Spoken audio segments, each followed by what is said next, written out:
Selamat pagi, perkenalkan nama saya Dina Gunarti dengan NPM 2113023006, program studi pendidikan kimia.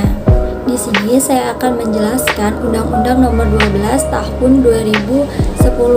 Nah, minggu lalu saya sudah menjelaskan pasal 1 sampai 16. Di sini saya akan melanjutkan penjelasan saya dari pasal 17 sampai pasal 31.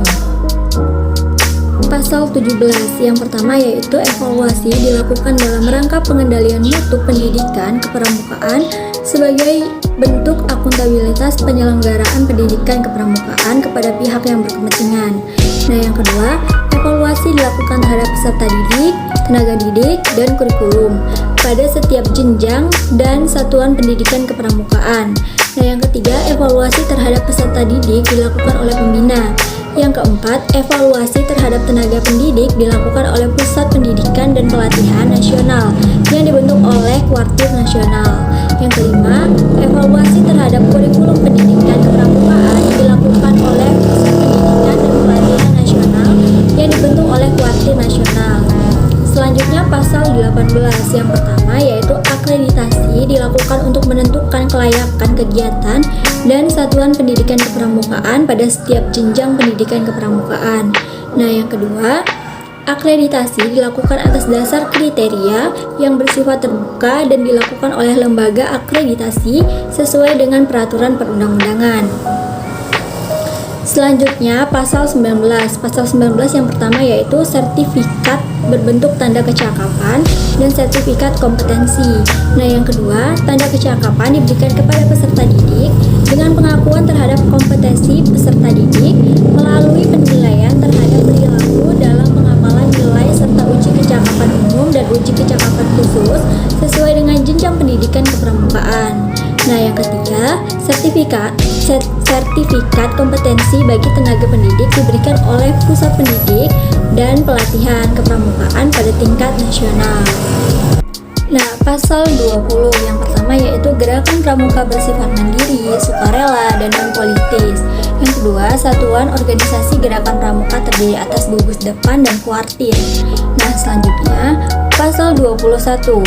Gugus depan sebagaimana dimaksud dalam pasal 20 ayat 2 huruf A meliputi gugus depan berbasis satuan pendidikan dan gugus depan berbasis komunitas.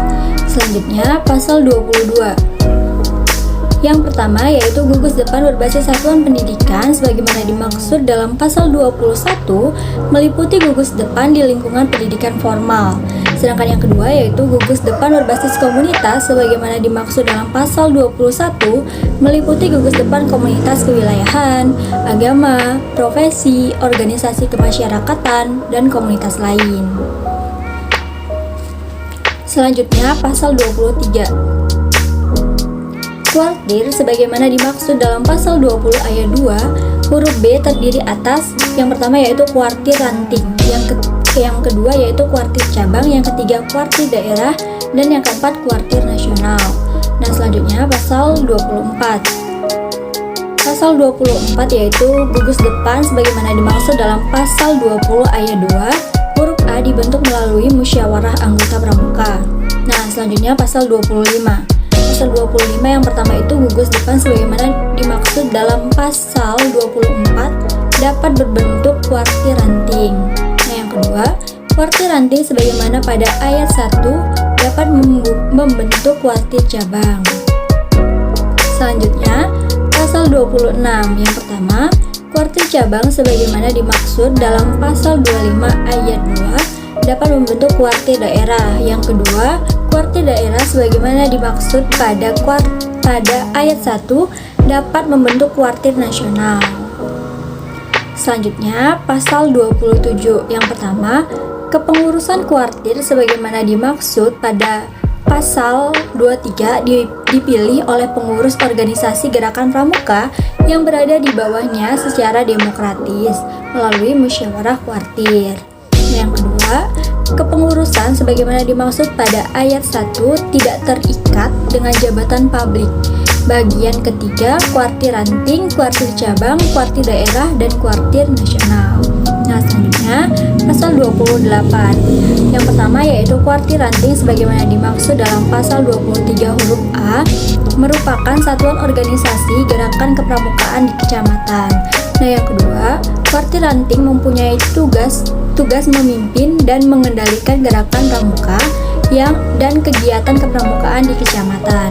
Nah, yang ketiga, kuartir ranting sebagaimana dimaksud pada ayat 1 dibentuk oleh paling sedikit 5 gugus depan melalui musyawarah ranting. Nah, yang keempat, kepengurusan kuartir ranting dibentuk melalui musyawarah ranting. Yang kelima, kepemimpinan kuartir ranting bersifat kolektif. Yang keenam, musyawarah ranting sebagaimana dimaksud pada ayat 3 merupakan forum untuk yang pertama yaitu pertanggungjawaban organisasi, yang kedua pemilihan dan penetapan kepengurusan organisasi kuartir ranting, yang ketiga penetapan rencana kerja organisasi. Selanjutnya pasal 29.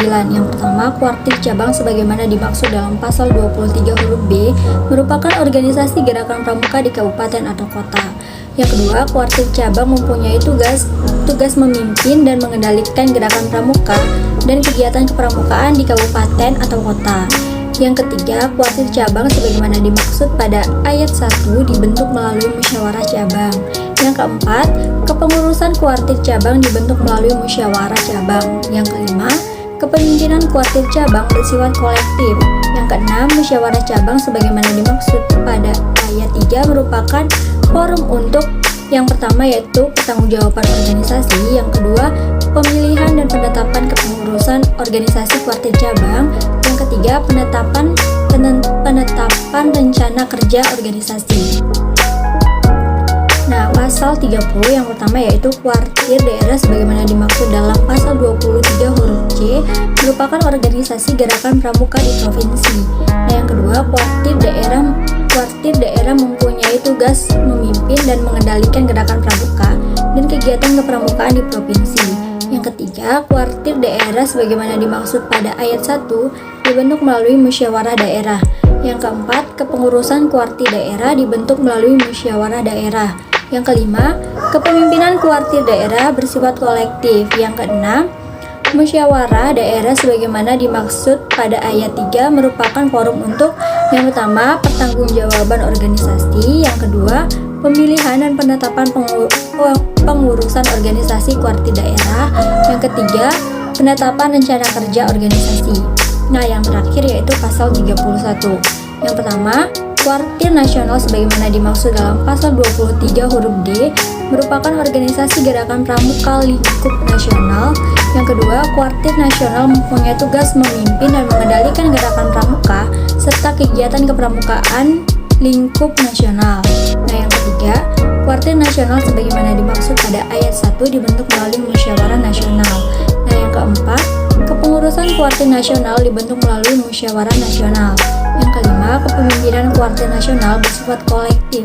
Yang keenam, musyawarah nasional bersifat sebagaimana dimaksud pada ayat 3 merupakan forum musyawarah tertinggi untuk yang pertama yaitu pertanggungjawaban organisasi, yang kedua pemilihan dan penetapan kepengurusan organisasi kuartir nasional, yang ketiga perubahan dan penetapan anggaran dasar dan anggaran rumah tangga, yang keempat penetapan rencana kerja strategi organisasi.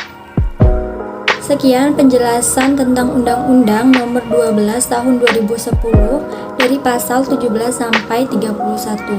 Apabila ada kesalahan saya mohon maaf, saya akhiri. Selamat pagi.